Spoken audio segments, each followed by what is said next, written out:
મિત્રો, ભારતીય સંસ્કૃતિમાં આપણે અનેક દેવીઓના વિવિધ સ્વરૂપો વિશે સાંભળ્યું છે।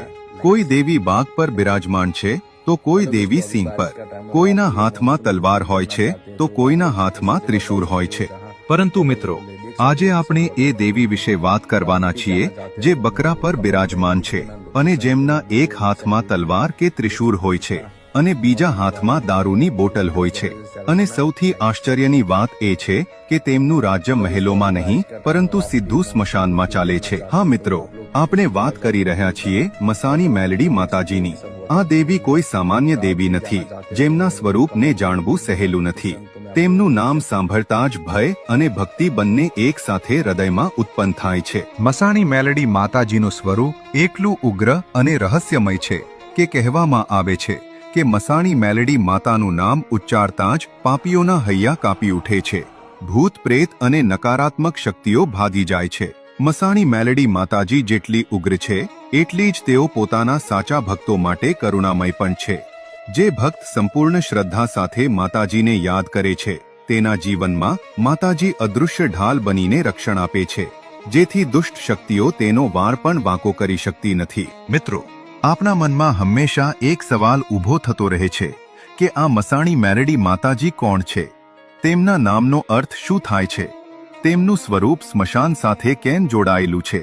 અને શા માટે તેમને ઉગ્ર દેવી તરીકે ઓળખવામાં આવે છે? અને જ્યારે કોઈ પર આ દેવીની કૃપા થાય છે ત્યારે તેનું જીવન બદલાઈ જાય છે, પરંતુ જો કોઈ પર દેવીનો પ્રકોપ થાય છે અથવા તો તેમનો પ્રભાવ કે તાંત્રિક પ્રક્રિયા કોઈ વ્યક્તિ પર કરવામાં આવે છે ત્યારે એ વ્યક્તિમાં કયા સંકેતો દેખાય છે અને તે કયું દુઃખ અનુભવે છે અને આ બધામાંથી મુક્તિ મેળવવા માટે કયા ઉપાયો કરવામાં આવે છે? આજે આપણે એ રહસ્યને સમજવાના છીએ જે ઘણીવાર ભુવા ભક્તો પણ ખુલ્લેઆમ નથી કહેતા। તો મિત્રો, મન અને આત્માને તૈયાર રાખજો, કારણ કે હવે આપણે મસાણી મેલડી માતાજીના એવા અજાણ્યા રહસ્યોને જાણવાના છીએ જે માત્ર કથા કે લોકવાર્તા નથી, પરંતુ આ તો આજના કળિયુગમાં અનુભવાયેલી સત્ય ઘટનાઓ છે જે ભક્તિના વિશ્વાસને વધુ મજબૂત બનાવે છે। મિત્રો, મસાણી મેલડી એટલે કે સ્મશાનની દેવી, જેને સ્મશાનની અધિષ્ઠાત્રી શક્તિ તરીકે ઓળખવામાં આવે છે। સ્મશાનનું નામ સાંભળતા જ આપણા મનમાં એક અજીબ ભય ઊભો થાય છે,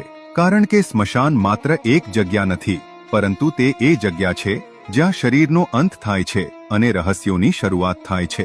કહેવાય છે કે દુનિયામાં અનેક પ્રકારના સ્મશાન છે। ક્યાંક ગજરપિયું સ્મશાન હોય છે, ક્યાંક તેલિયું સ્મશાન હોય છે, ક્યાંક કાળિયું તો ક્યાંક ભયંકર ભૂતિયા સ્મશાન હોય છે। દરેક સ્મશાનની પોતાની એક અલગ શક્તિ અને ઉર્જા હોય છે।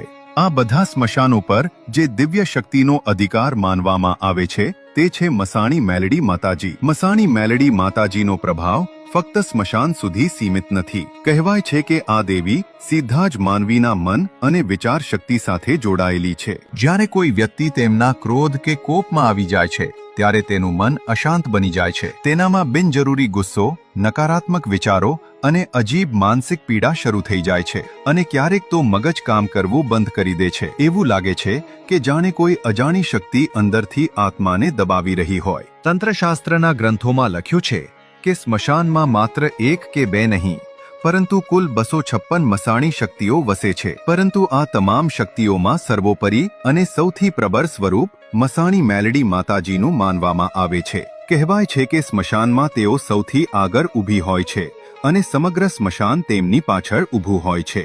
બધી જ મસાણી શક્તિઓ તેમના આદેશ હેઠળ કાર્ય કરે છે અને તેમના સંકેત વિના કોઈ પણ શક્તિ આગળ વધતી નથી। મિત્રો, હવે આપણે સમજીએ કે ઘરમાં મસાણી મેલડી માતાજીનું દુઃખ હોય અથવા કોઈએ તાંત્રિક વિધિ દ્વારા માતાજી મૂકી હોય અથવા તમે જે જમીન પર રહેતા હોય ત્યાં પહેલેથી જ માતાજીનો વાસ હોય તો તેના લક્ષણો કેવી રીતે દેખાય છે? સૌથી પહેલો સંકેત સામાન્ય લાગતો હોવા છતાં ખૂબ મહત્વનો હોય છે। ઘરમાં અચાનક આગ જેવી ઘટનાઓ થવા લાગે, માતાજીનો ફોટો કોઈ કારણ વગર સળગી જવો, મંદિરમાં અચાનક આગ લાગવી અથવા માતાજીની ચૂંદડી જાતે જ સળગી જવી, આવા બનાવો સામાન્ય નથી। ક્યારેક દીવામાંથી સરકતી દિવેટ ખેંચાઈ જાય અને આખા ઘરમાં આગ લાગી જાય, એવું બને તો સમજી લો મિત્રો કે આ મસાણી મેલડી માતાજીનો પ્રથમ સંકેત છે કે માતાજીનું ઘરમાં દુઃખ શરૂ થઈ ગયું છે। બીજું લક્ષણ, ઘરની અંદરની અસુરક્ષાની લાગણી સાથે જોડાયેલું હોય છે. વારંવાર એવું લાગ્યા કરે કે કંઈક પડી જશે. આ ડર માત્ર ભ્રમ નથી હોતો, પરંતુ આ ઘટના માતાજીના દુઃખ તરફ ઈશારો કરે છે. ત્રીજું લક્ષણ ત્યારે દેખાય છે જ્યારે ભક્તિમાં ખલેલ આવે, એટલે કે પરિવારજનો સાથે મળીને માતાજી માટે નિવેદ કરવા બેસો અથવા માતાજીની રજા લેવા જાઓ અને એ જ સમયે અચાનક ઝઘડો થાય, તો મિત્રો એ પણ મસાણી મેલડી માતાજીના દુઃખનું લક્ષણ છે. હવે ચોથો અને સૌથી ગંભીર સંકેત, ઘરનું સમગ્ર વાતાવરણ બગડી જવું. ઘરમાં ભોજન સમયે વારંવાર ઝઘડા થવા માંડે, પરિવારના સભ્યો એકબીજાના દુશ્મન બની જાય, ઘરમાં ગંભીર બીમારીઓ થવી, ઘરમાં કોઈ દારૂના રવાડે ચડી જાય અથવા ક્યારેક ઘરમાંથી કે શરીરમાંથી ખરાબ દુર્ગંધ આવવા લાગે. આ બધા સંકેતો સ્પષ્ટ કહે છે કે ઘરમાં મસાણી મેલડી માતાજીનું દુઃખ છે. પરંતુ મિત્રો, સૌથી ભયાનક સ્થિતિ ત્યારે બને છે જ્યારે કોઈ દુર્ભાવનાથી તાંત્રિક વિધિઓનો ઉપયોગ કરવામાં આવે. એવામાં માતાજી સીધો જ સામેવાળા વ્યક્તિને મારી નાખે છે અથવા તેને પાગલ બનાવી દે છે. મિત્રો, આ બધા લક્ષણો જોવા મળે તો સમજી જવું કે આ મસાણી મેલડી માતાજીનું ભયંકર સ્વરૂપ છે, જેનો સામનો કરવો સામાન્ય માનવ માટે અઘરો છે. મિત્રો, જ્યારે ઘરમાં એવી ઘટનાઓ થવા લાગે, જ્યારે વારંવાર અશાંતિ, ડર, નુકસાન કે અણધારી ઘટનાઓ સર્જાય, ત્યારે એ માત્ર સંયોગ નથી રહેતું. એવી સ્થિતિમાં એ માનવું પડે કે એની પાછળ કોઈ અજાણી શક્તિ જવાબદાર છે. એ સમયે સૌથી અગત્યનું પગલું એ છે કે કોઈ યોગ્ય જાણકાર ભુવાજી પાસે જવું જોઈએ. પરંતુ અહીં એક ખૂબ જ મોટી બાબત ધ્યાન રાખવી કે ભુવાજી સાચા હોવા જોઈએ, કારણ કે દરેક પોતાને ભુવા કહેવાવાળો માણસ સાચો નથી હોતો.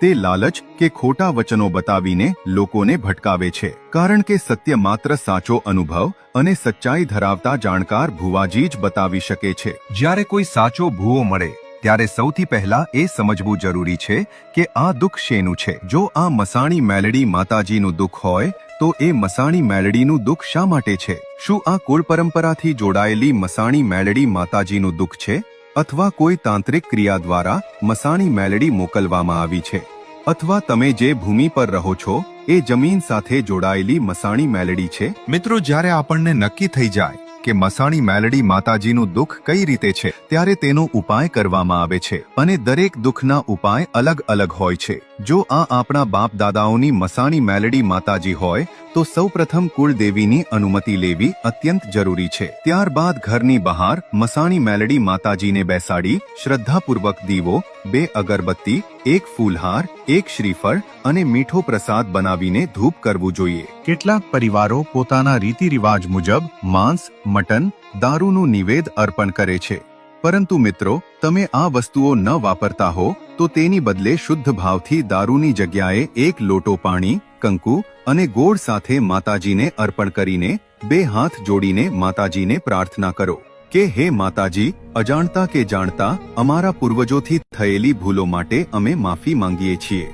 અમને ક્ષમા કરજો અને અમારા પરિવાર પર તમારી કૃપા સદાય રાખજો. અને મિત્રો, જો આ દુઃખ કોઈ તાંત્રિક ક્રિયા દ્વારા મોકલેલી મસાણી મેલડીનું હોય તો જે હેતુ માટે માતાજી મોકલાયા છે તે વેણ વચન પૂરો કરીને માતાજીને આદરપૂર્વક અને આનંદપૂર્વક વિદાય આપવી જોઈએ. આ રીતે સાચી શ્રદ્ધા અને સાચા ઉપાય દ્વારા આપણે મસાણી મેલડી માતાજીના દુઃખને દૂર કરી શકીએ છીએ અને ઘરમાં ફરી એકવાર સુખ શાંતિનું વાતાવરણ સર્જાઈ શકે છે અને પરિવાર પર ફરીથી માતાજીની કૃપા વરસાવી શકીએ છીએ. પરંતુ મિત્રો, અહીં મહત્વની વાત એ છે કે મસાણી મેલડી માતાજી ફક્ત ભય, દુઃખ કે પીડા આપનારી દેવી જ નથી.